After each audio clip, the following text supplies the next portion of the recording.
di sorga, kami sungguh bersyukur dan berterima kasih buat perbuatan-Mu yang besar, ajaib, luar biasa dalam kehidupan kami. Kami sungguh menikmati anugerah Tuhan, kemurahan Tuhan, dan kebaikan Tuhan. Bapak, kami mau belajar kembali bersama-sama kebenaran firman Tuhan. Kiranya Tuhan menolong kami, memampukan kami, hingga kami bisa mengerti apa yang menjadi kebenaran firman Tuhan dalam hidup kami. Terima kasih Bapak, jamahan-Mu dan urapan-Mu terjadi atas hidup hamba dan atas setiap kehidupan kami masing-masing. Dalam nama Yesus kami mengucap syukur dan kami berdoa. Amin. Shalom Bapak Ibu Saudara yang kasih dalam Tuhan. Saya mendorong Bapak Ibu Saudara untuk ambil buku catatan untuk kita belajar bersama-sama tentang identitas sejati. Nah, identitas sejati ini adalah identitas yang sebenarnya kita yang sebenarnya ya. Nah, nanti kita akan bahas lebih jauh lagi identitas sejati. Nah, Saudara, kata identitas menurut Kamus Bahasa Indonesia itu artinya ciri-ciri khas atau khusus dari seseorang. Jadi identitas adalah ciri-ciri khas atau ciri-ciri khusus dari keadaan seseorang. Misalnya saya mempunyai ciri-ciri khas tertentu atau ciri-ciri khusus, nah itulah identitas saya. Ini menurut arti kata dari Kamus Besar Bahasa Indonesia. Nah, ada beberapa tafsiran atau definisi yang saya ambil. Ini identitas menurut Stella Tumi. Identitas merupakan refleksi diri atau cerminan diri yang berasal dari keluarga, dari gender, budaya, etnis, dan proses sosialisasi. Jadi etis ini merupakan identitas ini terjadi dari campuran ya refleksi kita, cerminan diri kita yang berasal dari keluarga kita, dari jenis kelamin kita, lalu budaya yang ada di sekitar kita, etnis misalnya etnis Tionghoa, etnis Jawa atau dan sebagainya. Lalu terjadi proses sosialisasi. Artinya kita bergaul, berhubungan dengan keadaan kita, nah tanpa sadar itu membentuk identitas kita. Nah identitas pada dasarnya merujuk pada refleksi dari diri kita sendiri dan persepsi orang lain terhadap diri kita. Jadi ternyata identitas kita juga bisa terbentuk dari penilaian kita sendiri dan penilaian orang lain. Dari pandangan cara pandang diri kita sendiri atau persepsi atau cara pandang orang lain terhadap diri kita. Nah, sementara itu Gardiner Wehery and Kosminski-Corin melihat identitas sebagai pendefinisian diri seseorang sebagai individu yang berbeda dalam perilaku, keyakinan, dan sikap. Nah, ternyata identitas ini punya pengaruh terhadap perilaku, punya pengaruh terhadap perbuatan kita, punya pengaruh terhadap perkataan kita, dan bahkan punya pengaruh terhadap keyakinan kita, identitas. Dan tentunya juga akan mempengaruhi sikap kita. Jadi sangat penting identitas yang ada dalam diri kita, karena itu akan mempengaruhi perkataan kita, mempengaruhi sikap kita, mempengaruhi tindakan kita atau perilaku kita, dan mempengaruhi keyakinan kita. Nah, identitas saya bagi dua, ada dua jenis identitas. Yang pertama adalah identitas rohani. Identitas rohani. Identitas rohani adalah sesuai dengan yang kita yakini atau sesuai dengan yang kita percayai. Dan yang kedua adalah identitas jasmani. Nah, identitas jasmani adalah yang tadi kita bahas, ciri-ciri khas atau khusus seseorang atau berasal dari keluarga, gender, budaya, etnis, atau proses sosialisasi, atau juga berasal dari penilaian orang lain terhadap diri kita. Dan identitas ini akan mempengaruhi seluruh aspek kehidupan kita. Itu sebabnya kita perlu belajar tentang identitas yang sejati ini. Nah, seperti yang sudah saya informasikan di grup MKS, saudara baca tentang Hakim-Hakim pasal 6, kalau saudara baca, saudara akan ingat bahwa ini kisah tentang Gideon.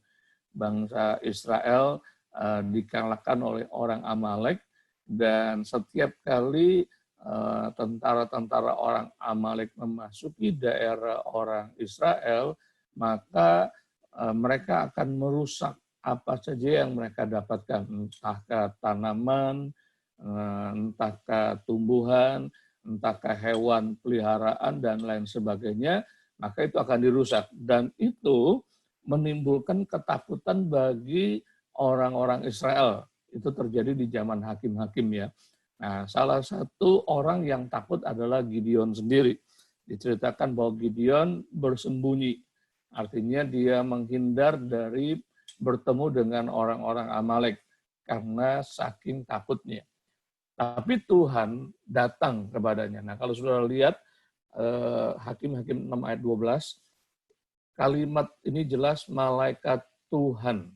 Malaikat Tuhan menampakkan diri kepadanya dan berfirman kepadanya, demikian, Tuhan menyertai engkau, ya pahlawan yang gagah berani.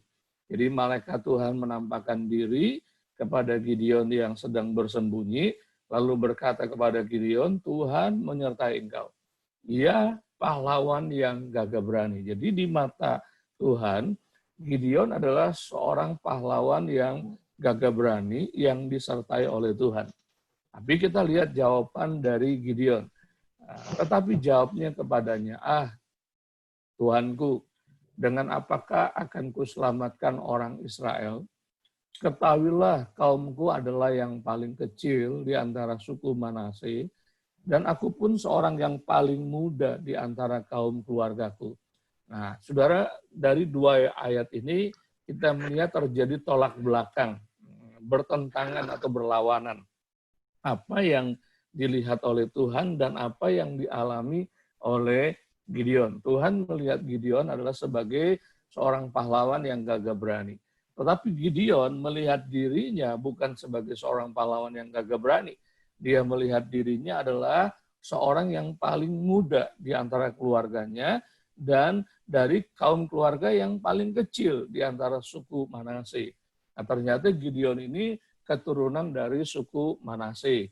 Dan Gideon ini adalah paling muda di antara keluarga-keluarga yang ada di kaum atau suku Manase. Dan ini benar bahwa inilah identitas lahiriah atau identitas jasmania Gideon.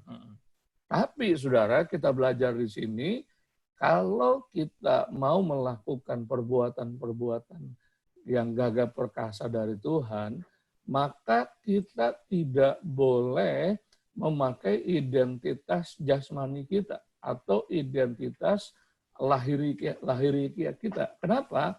Karena ketika kita memakai identitas lahiriah kita atau jasmaniah kita, maka kita tidak akan pernah sanggup untuk melakukan pekerjaan-pekerjaan yang besar daripada Tuhan.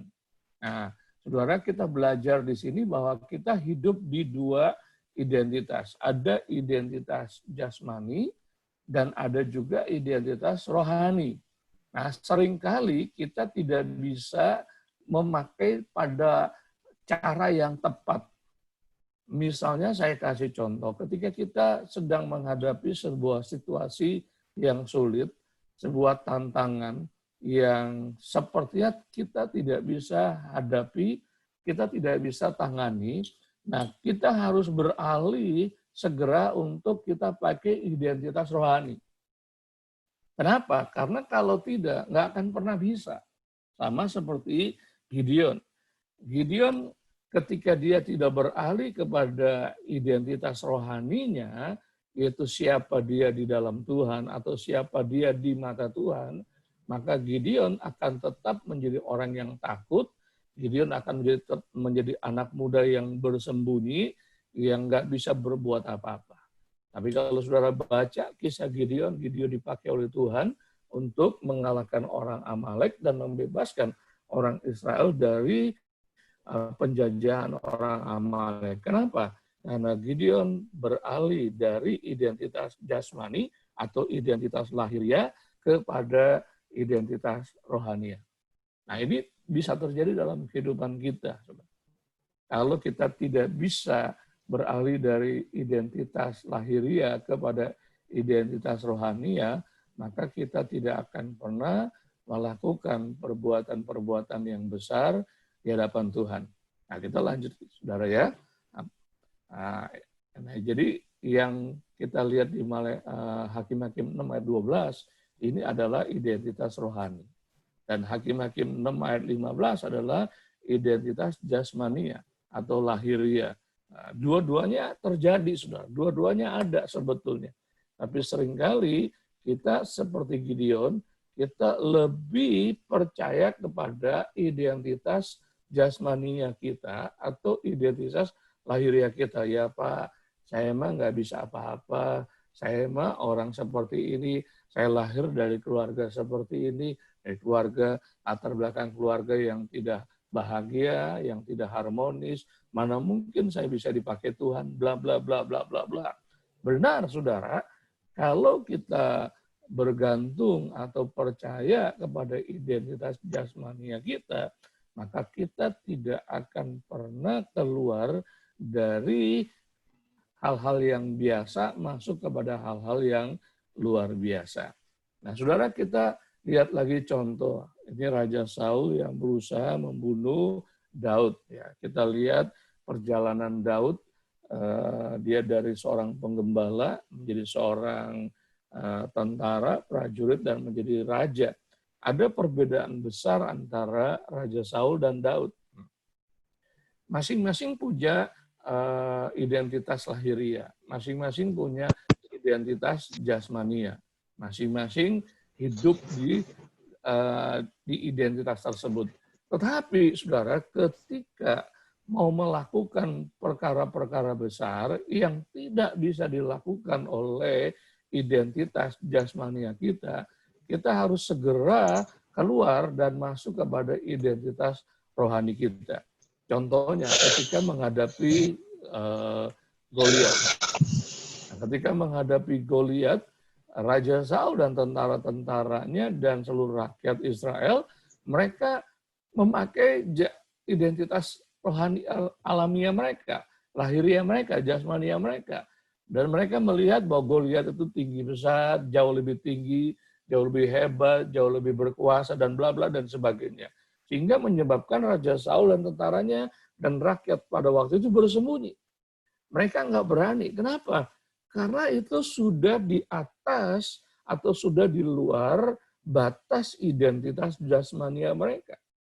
Tapi ketika Daud datang ke medan pertempuran tersebut, karena disuruh oleh orang tuanya untuk membawa makanan buat kakak-kakaknya di medan peperangan, dan ketika Daud mendengar suara Goliat yang menggelegar itu, dia bukan takut, tapi dia berani. Dia tanya kepada salah satu prajurit, siapa orang kafir itu? Siapa orang yang nggak percaya itu? Berani-beraninya menghina Allah kita. Nah, kenapa, saudara? Karena Daud punya pengalaman waktu dia mengembalakan bagaimana dia bisa keluar dari identitas jasmani dia yang hanya sebagai seorang penggembala. Keluar, masuk kepada identitas rohani, sehingga dia bisa mengalahkan beruang, sehingga dia bisa mengalahkan singa, sehingga dia bisa mengalahkan binatang-binatang buas yang coba menerkam domba-domba penggembalaannya. Dan pengalaman itu, saudara, dibawa oleh Daud ketika dia berhadapan dengan Goliat. Padahal kita lihat, Daud itu tidak punya pengalaman sebagai seorang tentara. Beda dengan kakak-kakaknya. Kakak-kakaknya tentara-tentara di kerajaan Saul. Saul adalah seorang tentara juga. Daud bukan seorang penggembala.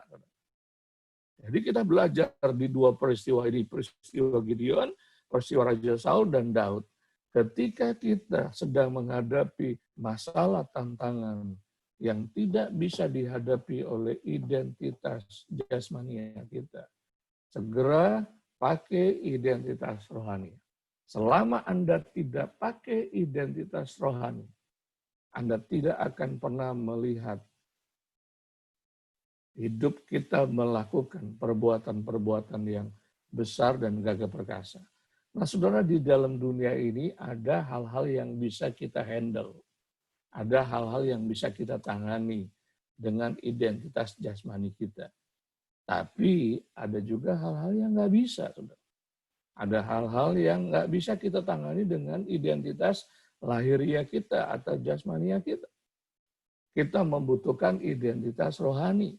Nah, sayangnya, banyak kali kita tidak pernah keluar dari identitas lahiriah kita atau identitas jasmania kita.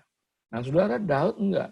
Daud tahu mana yang dia pakai untuk menjalani hidup ini. Apakah dia pakai dengan identitas jasmani? Dia pakai.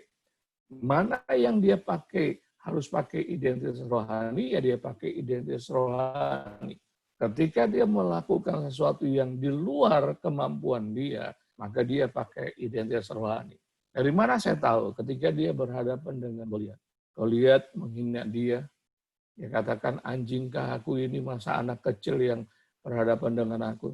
Padahal Goliat itu dengan lengkap dengan senjatanya dari kepala sampai kakinya. Rapat semuanya yang nggak akan pernah tembus dengan senjata musuh. Daud cuma bawa ali-ali saja dengan 5 batu kecil dari kali yang dia ambil. Tapi Daud berkata, aku mendatangi engkau dalam nama Tuhan Allah. Nah, saudara, kita belajar dari peristiwa ini. Kalau kita nggak bisa, berbahaya, saudara. Nah, saudara, ada identitas jasmani. Ini gambar kucing melihat sebuah cermin, tapi yang dia lihat adalah singa. Nah, berarti apa? Dia menyadari identitas jasmaninya, tapi dia juga menyadari identitas rohaninya. Harusnya ini juga menggambarkan kita. Ketika kita melihat cermin, kita melihat pribadi kita, identitas jasmani kita, dan kita juga melihat identitas rohani kita.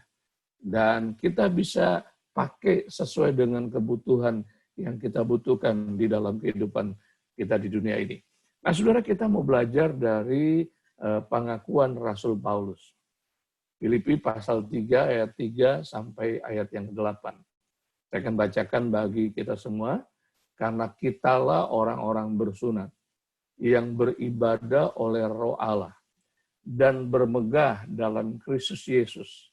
Perhatikan kalimat ini. Dan tidak menaruh percaya pada hal-hal lahiriah.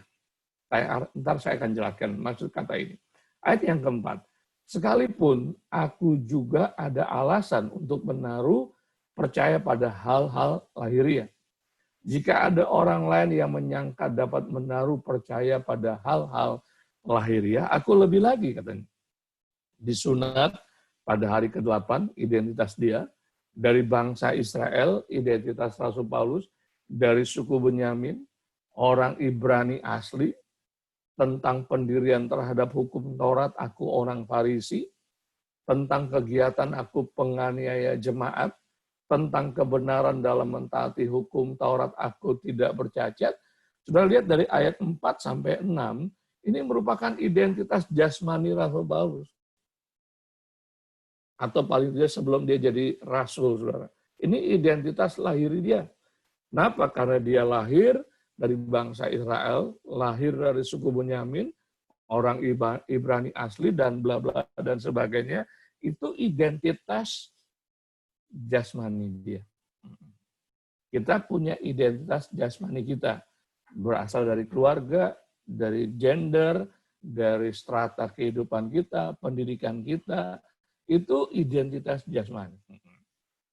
Nah, ayat yang ke-7, saudara. Tetapi apa yang dahulu merupakan keuntungan bagiku, sekarang kuanggap rugi karena Kristus. Malahan segala sesuatu kuanggap rugi. Karena pengenalan akan Kristus Yesus, Tuhanku lebih mulia daripada semuanya. Nah, saya akan jelaskan, saudara. Ayat 3 Rasul Paulus bilang gini, aku nggak menaruh percaya pada hal-hal lahiriah. Apa yang dimaksud hal lahiriah itu adalah identitas jasmaninya dia. Aku nggak menaruh percaya, padahal dia orang pinter, murid Gamaliel, ahli Taurat, orang kepercayaan imam besar, makanya dia dapat surat untuk menganiaya jemaat Tuhan pada waktu itu. Kenapa dia menjadi orang kepercayaan? Kita baca di Alkitab ketika Stefanus dilempari batu, dia yang menjaga pakaian-pakaian para orang-orang Yahudi tersebut tua-tua. Jadi Rasul Paulus bisa mengandalkan identitas jasmani dia. Tapi ayat 3 dia bilang gini, aku nggak menaruh percaya pada hal-hal lahiriah. Kenapa? Karena dia lebih percaya kepada identitas rohani, yaitu pengenalan akan Kristus Yesus Tuhanku lebih mulia, lebih berharga, lebih penting daripada semuanya. Apa semuanya? Yaitu yang dia tuliskan di ayat 4 sampai ayat yang ke-6, yaitu identitas jasmani dia. Nah, saudara, kita punya identitas jasmani. Setiap kita punya keturunan, kita punya keluarga, kita punya pendidikan, kita punya kepintaran, kita punya kecakapan, keahlian, bla bla bla bla, dan macam-macam, saudara. Nah, pertanyaannya, apakah kita bergantung sama identitas jasmania kita? Bukan berarti identitas jasmania tidak perlu. Perlu, saudara. Ada hal-hal yang harus dikerjakan oleh identitas jasmania kita.